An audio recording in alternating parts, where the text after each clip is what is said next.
Impuesto del timbre.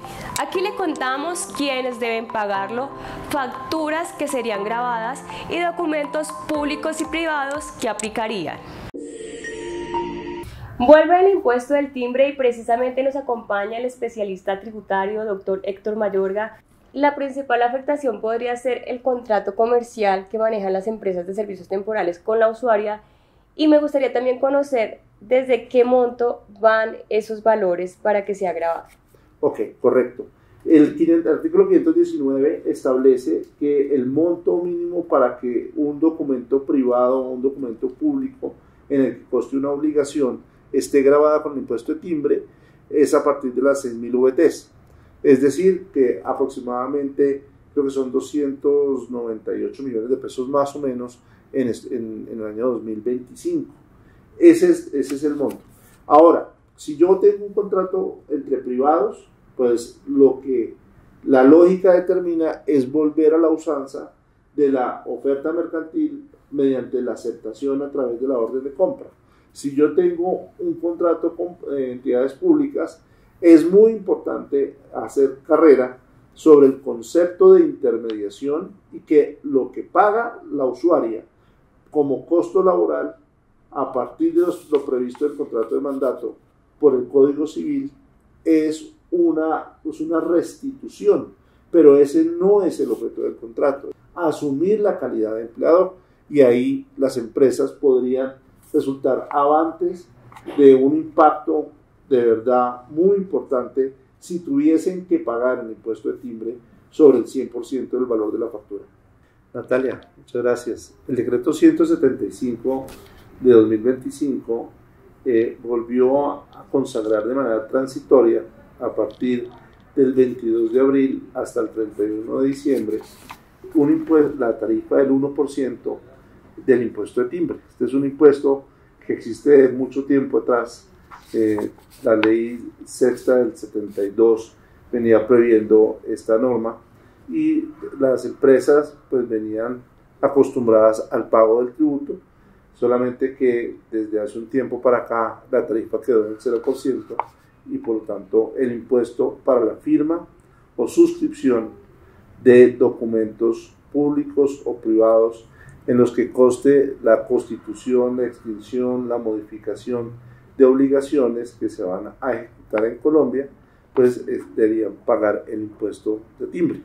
Recientemente también se creó el impuesto de timbre para las escrituras públicas de compraventa de bienes inmuebles, pero esa no es la que se ve impactada con el decreto 175. Ahora que regresa este impuesto, ¿cuál es la principal afectación que tendrían las empresas y específicamente empresas de servicios temporales? En el caso de la temporalidad, el impuesto, al ser del 1%, tiene un impacto bastante importante. Si consideramos una tarifa en promedio, pongámosle un 6,3, 6,5%, el redunda como peso específico entre la utilidad en un 16 a 17%. Eso pues resulta bastante oneroso para las empresas. Ahora bien, es importante considerar las diferentes alternativas teniendo en consideración que este impuesto solamente lo que fijó el decreto 175 fue una tarifa del tributo, pero no determinó los demás elementos porque esos ya venían de tiempo atrás, de forma tal que, como sigue vigente el artículo 519, el artículo 522, el artículo 530 del Estatuto Tributario, ahí podemos encontrar una solución y unas alternativas a lo que en el pasado se venía usando. Y particularmente quiero hacer referencia al tema de la oferta mercantil aceptada mediante una orden de compra.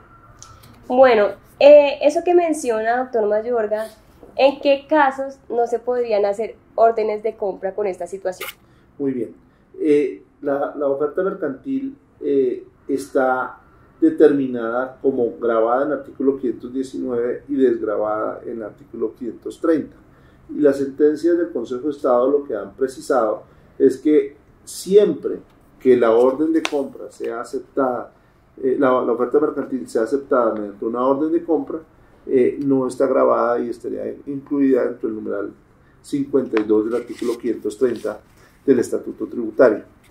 ¿En qué casos no procede?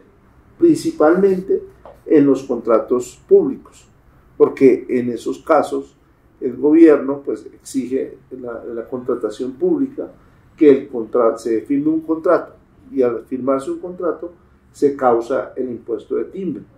Ahí sobre este punto es importante considerar lo que el sector ha ganado en materia de identidad de la naturaleza jurídica y económica del servicio temporal. En el año 2013 el Consejo de Estado sacó 2 sentencias que resultan relevantes para el presente caso. ¿Por qué razón?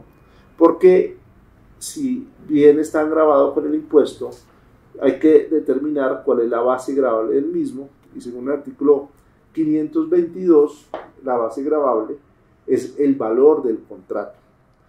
La primera sentencia del año 2013 del impuesto de timbre señaló que los conceptos de la DIAN que fijaban como base gravable el impuesto de timbre para el servicio temporal el valor total del contrato estaba acorde, porque ese era el valor de la prestación debida para el servicio temporal. Esa sentencia después se entendería modificada en gran parte en cuanto a sus principios y su parte motiva, producto de la sentencia posterior del impuesto de industria y comercio, cuando la misma sección cuarta del Consejo de Estado en el mismo año precisó que en los casos del servicio temporal y lo que recibe para sí la empresa de servicios temporales es únicamente lo que conocemos como el IU.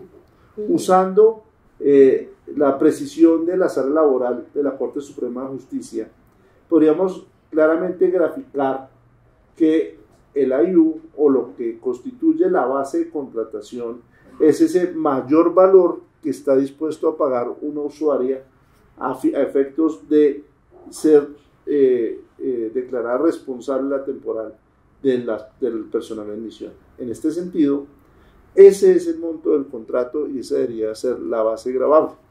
Por lo cual, a partir de la sentencia 18830 de mayo de 2013, podemos en los eventos de contratación pública demostrar que las empresas de servicios temporales no deben pagar ese 1% sobre el 100% del contrato, sino únicamente sobre el IU. Vale la pena señalar que el artículo 462-1 del Estatuto no incluye en su parágrafo al impuesto de timbre, porque he escuchado que gracias a esa norma se podría llegar a manejar el IU, que es la que establece la base gravable especial del IVA, y se extiende al impuesto de industria y comercio, a la retención en la fuente, y la norma establece y los demás impuestos, pero de orden territorial, siendo el impuesto de timbre un impuesto de orden nacional.